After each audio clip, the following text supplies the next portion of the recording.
Guys, perkenalkan nama saya Tioma Bernadetta Bersilalahi. Di sini saya akan mempresentasikan penulisan laporan bisnis.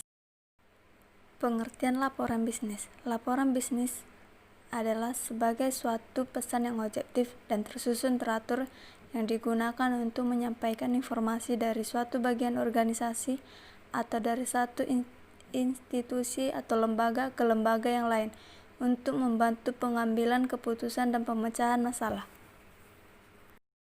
Kegunaan laporan bisnis terbagi menjadi 7 bagian, yaitu 1. Untuk memonitor dan mengawasi pelaksanaan program kerja perusahaan. 2. Sebagai bahan evaluasi terhadap kemajuan atau kemunduran seluruh kegiatan perusahaan. 3. Sebagai bahan penting dalam membuat keputusan oleh pimpinan perusahaan. 4. Membantu mengimplementasikan kebijakan dan prosedur yang ditetapkan perusahaan. 5. Memenuhi persyaratan hukum dan peraturan yang berlaku bagi perusahaan. 6.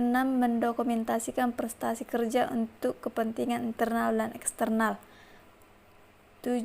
Untuk memperoleh sumber pendanaan dan atau membuka bisnis baru.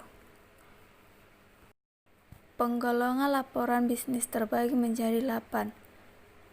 1. Menurut fungsinya. 2. Menurut subjeknya. 3. Menurut formalitasnya. 4. Menurut keasliannya. 5. Menurut frekuensinya. 6. Menurut jenisnya. 7. Menurut kegiatan proyek. 8. Menurut pelaksanaan pertemuan.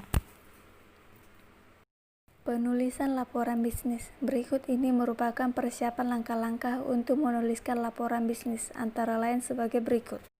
1. Definisikan masalah, tujuan dan ruang lingkup. 2. Pertimbangkan siapa yang akan menerima laporan. 3. Menentukan ide atau gagasan.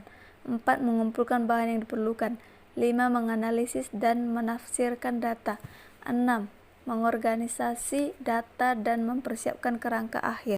Bagian pokok laporan bisnis. 1. Pendahuluan.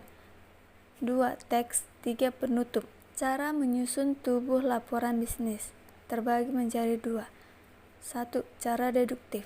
Cara deduktif adalah menggambarkan laporan dari belakang ke depan atau menjelaskan ide pokok atau rekomendasi terlebih dahulu sebelum hal-hal rinci dijelaskan. 2. Cara induktif. Cara induktif adalah menjelaskan fakta-fakta yang ada sebelum ide-ide pokok, kesimpulan, atau rekomendasi dikemukakan. Cara menyusun teks laporan bisnis. 1. Membuat topik-topik atau kriteria. 2. Menyusun urutan suatu peristiwa atau kejadian-kejadian. 3. Mendeskripsikan lokasi atau tempat. 4. Menjelaskan suatu proses atau prosedur. 5. Menyusun urutan berdasarkan tingkat kepentingan. 6. Menyusun urutan tingkat familiaritas. 7. Menyusun sumber-sumber yang digunakan. 8. Pemecahan masalah. Metode kerangka laporan bisnis. 1. Jenis judul.